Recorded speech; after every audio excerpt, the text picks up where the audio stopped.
आपली पत्रावळी आपण उचलून त्या ठिकाणी ठेवणं हे काही मोठं काम नाही, परंतु त्या पाठीमागे सुद्धा एक प्रकारची तपस्वित्वाची भूमिका निर्माण होत असते. माझं पाणी मी सोबत घेऊन बसेल, माझ्या पाण्याची बाटली माझ्या सोबत असेल, दुसऱ्याला पाणी दे म्हणण्याची वेळ येऊ देणार नाही मी. एवढी जरी जबाबदारी घेतली आपण तरी पण त्यातून सुद्धा आपली योग्यता होत असते. पदयात्रेमध्ये आपण सहभागी होतो, तिथले नियम काय असतात? पाळे पद्धत असते, म्हणजे एक प्रकारची ती भिक्षाच असते. आपल्या पात्रामध्ये आपण पाळं घेत असतो, आपल्या बॉटलमध्ये पाणी असतं. कुणाला पाणी मागण्याची आवश्यकता नसते, कुणाला पत्रावळी उचला म्हणण्याची आवश्यकता नसते. आपल्या पात्रात आपलं भोजन घेतलं आणि आपल्या सोयीने ते भोजन केलं.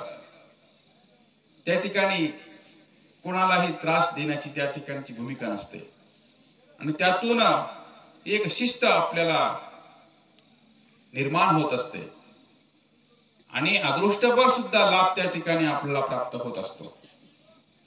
कोणत्याही कार्यक्रमाच्या ठिकाणी आपल्याला हे अनुभवायचं आहे, त्यातून शिकायचं आहे. प्रथमतः आपल्या पासून सुरुवात करायची असते. आपण सुधारलो का जग सुधारत असतं. आपण इकडे तिकडे अवतीभोवती पाहतो, किती कचरा पडलेला आहे, किती अस्ताव्यस्त हे सर्व परिसर झालेला आहे, अस्वच्छ झालेला आहे.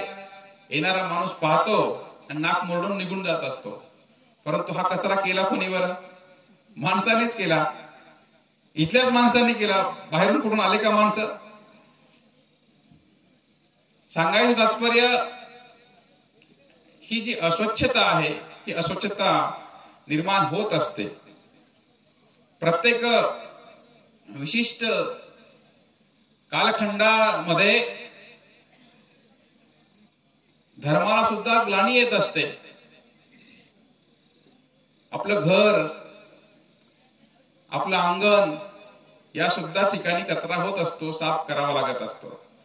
आता हा आंबाळीच्या बाबांचा परिसर आहे, देवाचा परिसर आहे आणि इथे अस्वच्छता होणार नाही असं नाही, होणारच. ते इथे पब्लिक येणार, भक्त मंडळी येणार म्हटल्यावर ह्या सर्व गोष्टी होणारच, परंतु इथे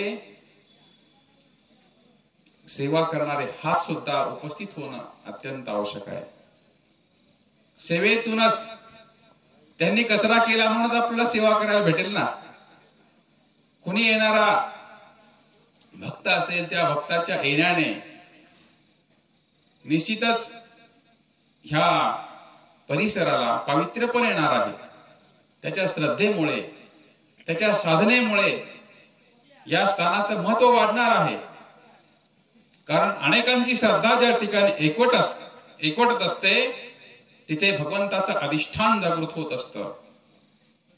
म्हणून कोणत्याही कार्याच्या पाठीमागे हा सेवाभाव असणं अत्यंत आवश्यक आहे आणि असाच हा सेवाभाव आपल्यातला प्रत्येकातला जागृत होणं आवश्यक आहे.